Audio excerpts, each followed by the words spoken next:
Assalamualaikum warahmatullahi wabarakatuh. Teman-teman sekalian, mari kita lanjut kepada hadis yang kedua. Kemarin kita udah baca sedikit tentang hadis yang pertama, yaitu pengaruh orang tua terhadap akidah anaknya. Jadi intinya seorang anak itu sebenarnya lahir dalam keadaan Islam ya, tapi orang tuanya yang mengubah mereka menjadi Majusi, Nasrani atau yang lainnya gitu.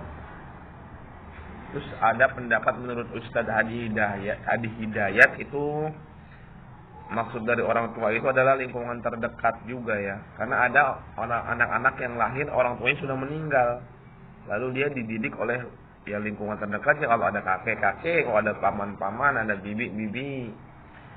Jadi sebenarnya yaitu pendidikan itu lingkungan itu berpengaruh terhadap kehidupan kita, itu intinya.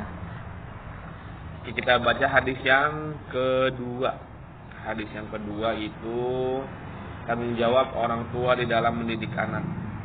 Dari Abdullah bin Umar radhiyallahu anhuma, dari Nabi sallallahu alaihi wasallam bahwa beliau bersabda, ketahuilah sesungguhnya setiap kalian adalah pemimpin dan setiap kalian akan dimintai pertanggungjawaban atas yang dipimpinnya.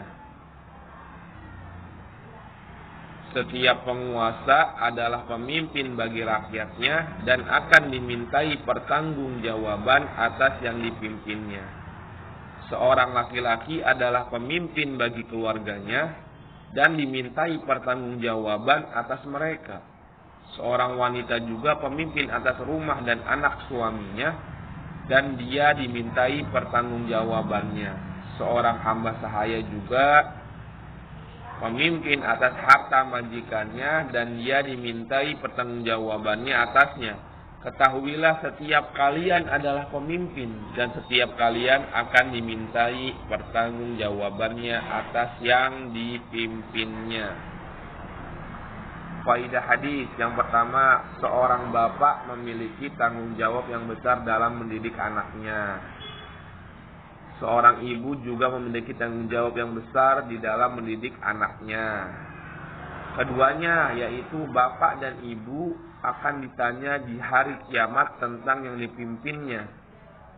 Seorang murabi atau pendidik atau guru memiliki tanggung jawab yang besar di dalam mendidik anak didiknya. Sesungguhnya pendidikan itu adalah tanggung jawab yang besar. Tanggung jawab orang tua terhadap anaknya tidak hanya sebatas urusan makan dan pakaian saja, namun yang lebih penting dari itu yaitu pendidikan. Nah, jadi pendidikan itu sangat penting ya. Yang paling penting, lebih penting dari makan dan minum. Jadi harusnya sebagai orang tua kita lebih serius dalam mendidik anak. Kita harus punya target, mau anakku seperti apa. Jadi nanti kita bisa menyusun langkah-langkah supaya mencapai target itu.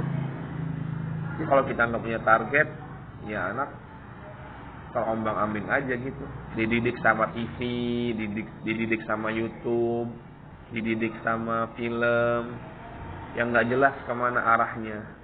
Itu kalau kita punya target, punya tujuan mau jadi apa, nah maka kita bisa memilah-milah nih tindakan apa yang mendekatkan kepadanya dan menjauhkan perbuatan-perbuatan yang menjadikan anak kita jauh dari target kita.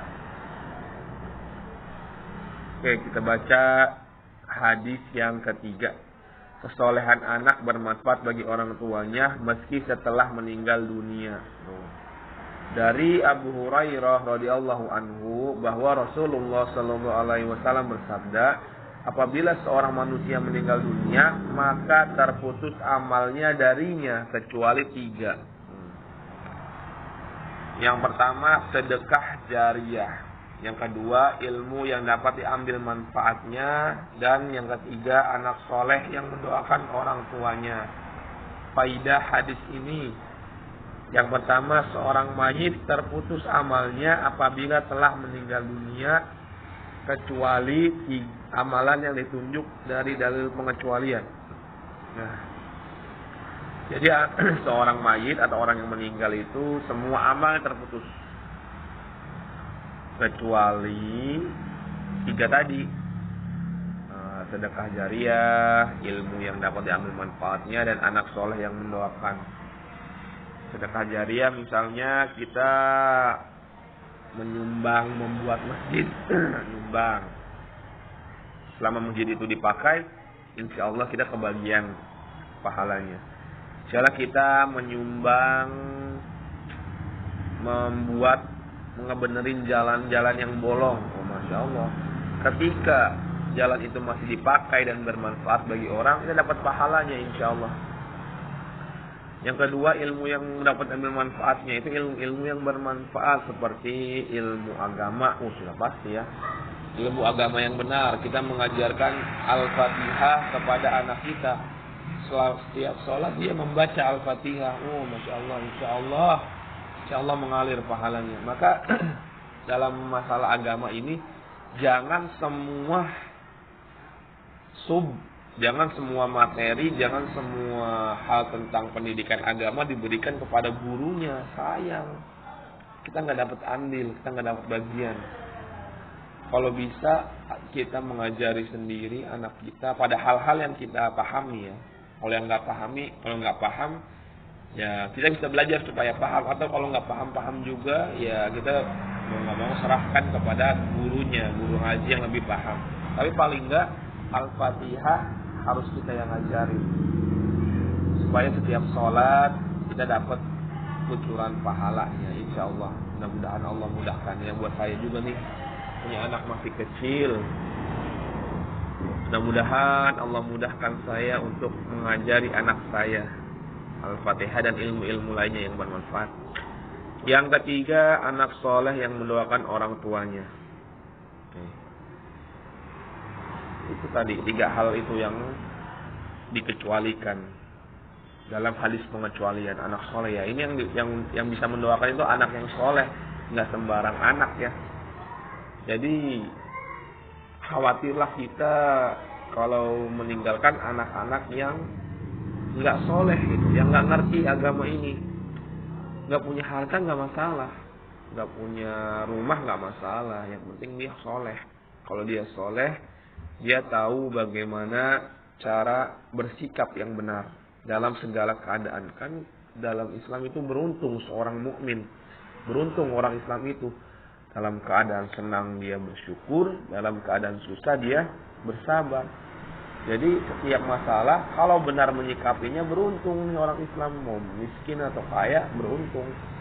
Maka yang kita khawatirkan itu ketika kita meninggal bukan harta warisan, bukan rumah, bukan uang yang kita tinggalkan. Mungkin justru harta itu bisa merusak anak-anak kita setelah kita meninggal. Bisa jadi harta itu membuat anak-anak kita berantem, berebut harta. Siapa yang tahu? Tapi ketika kita fokus gitu ya, kita serius mendidik anak kita menjadi soleh, apapun keadaannya sebagai seorang mukmin, seorang yang beriman akan menjadi kebaikan baginya, dan itu akan menguntungkan kita insya Allah. Yang kedua faidahnya, diantara amalan yang sampai dan tidak putus setelah wafat adalah sebagaimana hadis yang diriwayatkan oleh Abu Hurairah radhiyallahu anhu, di mana Rasulullah sallallahu alaihi wasallam bersabda, sesungguhnya di antara amalan dan kebaikan yang sampai kepada seorang mukmin selepas kematiannya adalah yang pertama ilmu yang diajarkan dan disebarkannya, yang kedua anak soleh yang ditinggalkannya, yang ketiga mushaf yang diwariskan.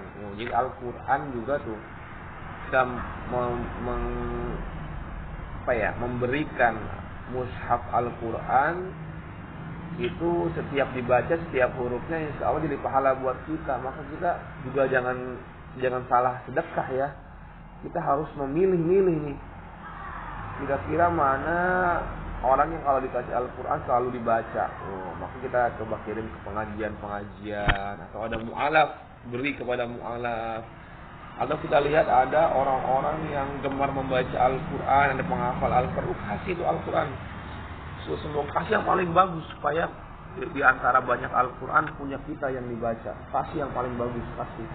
Supaya itu, Al-Quran kan banyak ya. Tapi kalau kita kasih yang paling bagus, mungkin dia akan membaca yang punya kita ya, insya Allah. Yang keempat, masjid yang dibangun. Yang kelima, rumah persinggahan bagi musafir yang dibangunnya, atau rumah peristirahatan gitu ya untuk para musafir. Yang keenam, sungai yang dialirkannya. Yang ketujuh, sedekah yang dikeluarkan dari hartanya ketika ia masih sehat dan hidup. Ya, juga ada cerita ya, ada orang soleh ditanya, kamu kenapa sih semua harta kamu kok dibuang-buang, disedekahin? Kamu nggak sayang apa dengan harta kamu? Itu kan hasil kerja keras kamu, katanya gitu.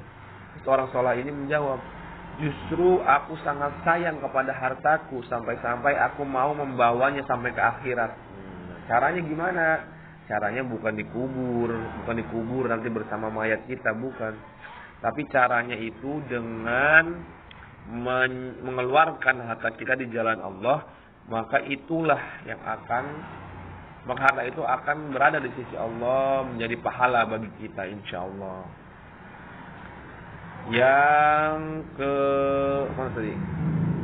Yang ketiga, doa anak yang soleh bermanfaat bagi kedua orang tuanya setelah wafatnya. Doa anak yang soleh ya, dengan catatan doa anak yang soleh. Maka khawatirlah kita, takutlah kita kalau kita udah melihat gelagat anak kita kok nggak sholat, nggak bisa ngaji, merokok, berandal. Kita harus mulai gelisah, harus mengerahkan segala sesuatunya untuk mendidik anak ini menjadi soleh. Kalaupun pada akhirnya nggak soleh juga, semoga dengan usaha kita membuat dia soleh, Allah memaafkan kita. Karena kita sudah berusaha dengan segala kemampuan kita. Tapi kalau kitanya cuek, wah Masya Allah. Kitanya cuek, anak kita terlantar, nanti anak kita akan menuntut kita. Dia akan berkata kepada Allah di akhirat, ya Allah, aku jadi seperti ini karena orang tuaku tidak pernah mendidikku.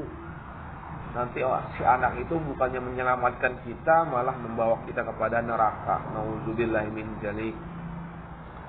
Yang keempat, kesolehan dan keistiqomahan anak serta upaya mendidik di atasnya memiliki urgensi yang sangat besar. Tadi mendidik anak menjadi soleh itu sangat penting, sangat urgent. Kenapa?